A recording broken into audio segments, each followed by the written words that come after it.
Maayong buntag sa tanan. Alright. Luya man. God is good. And all the time. God is good. So, amen. So, akong sugdan ng ako ang kumaga testimony, no? Or share sa inyo ako unsa gid kamay ang Ginoo, no? Sa ako ang kinabuhi, iba po akong storya. No? Iba-iba ang istorya. So, ang ako ang topic karon is great things He has done. So, actually, kanin siyang ato ang theme. Ako ang ini siya na sinabi karon na tuig. Tungod na sa pagkamayan sa Ginoo. Una-una, January 1, first time nag-celebrate New Year sa tibok ng pamilya. Sa ako ang first family. Kaya naman, kami na family is broken family. No? Tapos, ako ang manghud, pastor sa ibang nasbahan, ako ang manghud na isa ka eskwela, ang akong isa ka manghud is gipaampun. Ako mama gaubra, akong ating munyo na, ako gatrabaho, tapos iba po na ako ang ginaulian. Tapos tanan ni iba-iba. Pero umpisa na mo ang New Year, ang 2025 na kailangan mo buumin, no? And then, isa ka pulong na nagtataksa ko, no? Sa January 1, 2025, makita sa Proverbs 3:5. Trust in the Lord with all your heart and lean not on in your understanding and acknowledge Him that He will make your path straight. So, mao gud akong ginabuhitan. So, fast forward ta. So, actually, tung ato siya ng time, very memorable ito siya sa kuwan, no? Katong time nga nag-set me, nag-celebrate New Year. Actually, daghan kay di mo ang Ginoo sa mo ang ano man, niabot ang peace and reconciliation, ang unity, no? Makita gid na ko ang pamuhat sa Ginoo. And then, pag-abot ko,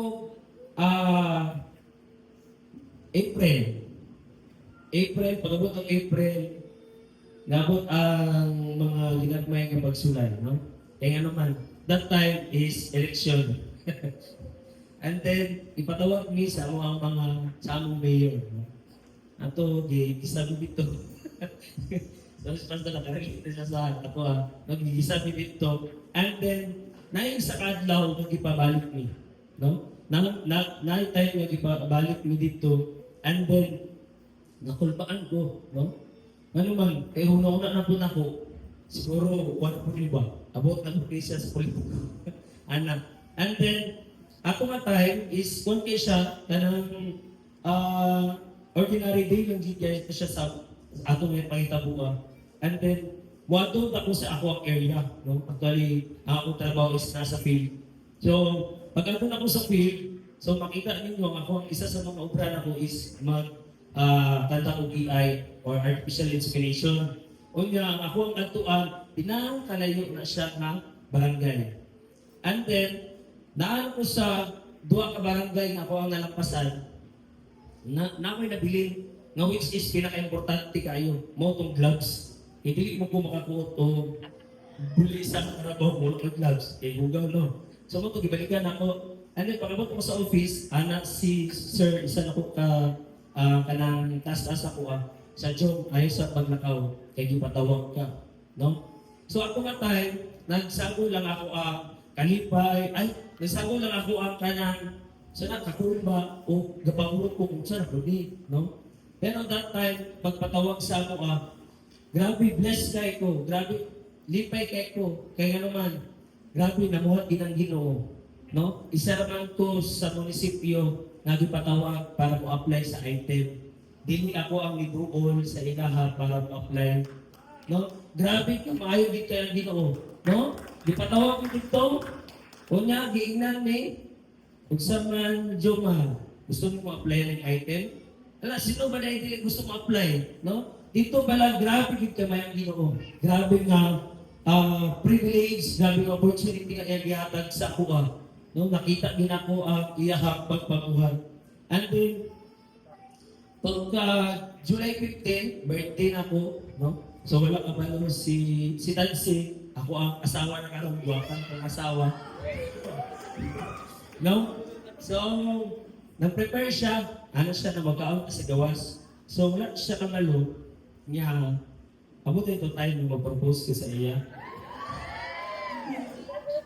So, nice mo kayong venue, kay tawag ang venue is nasa Yakimik. So, una-una, ang konsapon ako sa Tilaplag, no?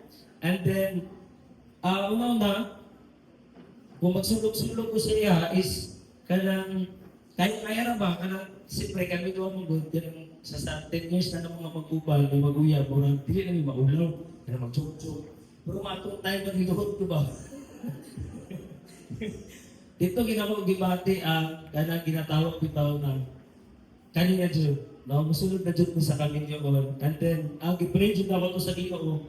And ang isang pinapuno ang tatak sa kuha is makita sa Ecclesiastes chapter 3 verse 11. He has made everything beautiful in its time.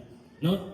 And kung fast forward, pag-abot, actually, ang date sa mo kasal, November 27, mauna siya ang amo nasabutan last December 2024. Kaya anak sa ano nga ituwa na pagka 10 years na to nga mag-uyag, magpakasal kita. Ana siya nga, wala mo mang ka-promote. At so, sige lang, trust in the Lord with all your heart na kita. Anak ko sa iya. Pero anak ko sa iya, basta pumunta ako gikon sa Ginoo, Lord, 2025 Lord, magpakasal with me. So, kabalo na ka Lord, kasi mga gastusun yung kailangan na. And then, sige siya asa ko, sa manubalin, kita, magpakasal, kita. Kaya, wala malagay promotion. Hanggang na. So, ano ko, trust in the Lord with all your heart. And then, himok din sa Ginoo. No? So, grabe ang may advance sa Ginoo tungkol kay kung saan naman may, no? Ganang dili may taas na pamilya, na ang isa pinakaubos na pamilya, ba't ipakita niya kung unsa sa kadato, kung unsa sa kamayo sa mong kinabuhi. No? Grabe kay iyang pagkabayo. And then, ang isa na kalipay is, di kasal may sa isa kabenyo na wala pa kong katry nga dito may nag-activity. No? Dagan mo ko natin ng mga venue like any hotels na training. But katusan na venue is grabe. No? Mahal tayo. No? Mahal tayo. And then, mo pag itong area nga dito ikikasal. Grabe kay kamayo ang Ginoo. No? Kung ako lang makayon ko, dili Ginoo kaya. Kung kami lang itansid, makayon ko nga, dili ko mo kaya ba? Grabe. Sakto kayo panahon nga giplastan mo sa Ginoo. Kaya siguro kung last year kami gikasal, siguro dili hantay ang mga kasal. Siguro kulang tayo ang magamit ng kaburutsing niyo. But motong pulong sa Ginoo na always magatatak sa kuha, no? And every time nung naadyo panahon nga naisakto nga tayo para sa tanan. And then may mga ako ikaroon is bukid dyan sa akua, no?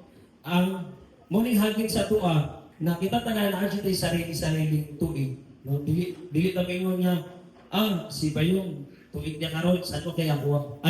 Saan mo kaya kuha or magsubok ka? No? But, naay hinaan ang Ginoo para sa atong matalusan. No? Nagtawag ang mon, musyay ang mon sa gabi. Ang sun, musyay sa adlaw, ibig sabihin, naay tayo na musyay para sa atong tanan. And then, tanan, nga mong experience ni Nancy karon, grasya lang ginatanan sa Ginoo. No?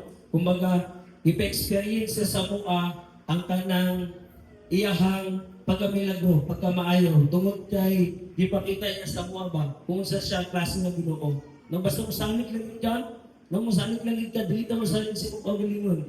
No? Makita mo ang milagro sa Ginoo. Grabe din kayo ang pagkamaayo. No? So, sa matakusan, hagit na ko sa matakusan, no? Magpabili lang kita, maging faithful sa Ginoo. No? Ampo lang kita kanunay, tungod kaya na ay panahon nga para din sa atua. Na ay panahon nga mo harvesta sa tanang kamaayo sa Ginoo sa atua. O karon sugod tagtanong. Kaya naman, Ecclesiastes 3 verse 2, nagayon siya dito, a time to plant and a time to harvest. So tanong lang dito na tanong, ang po sa Ginoo, kaya maabot ang time, kita na pagpabunan sa Ginoo. So dalay ko ng Diyos, kaya nabutan, akong naway, at tanang bumubulo. Yan ang sa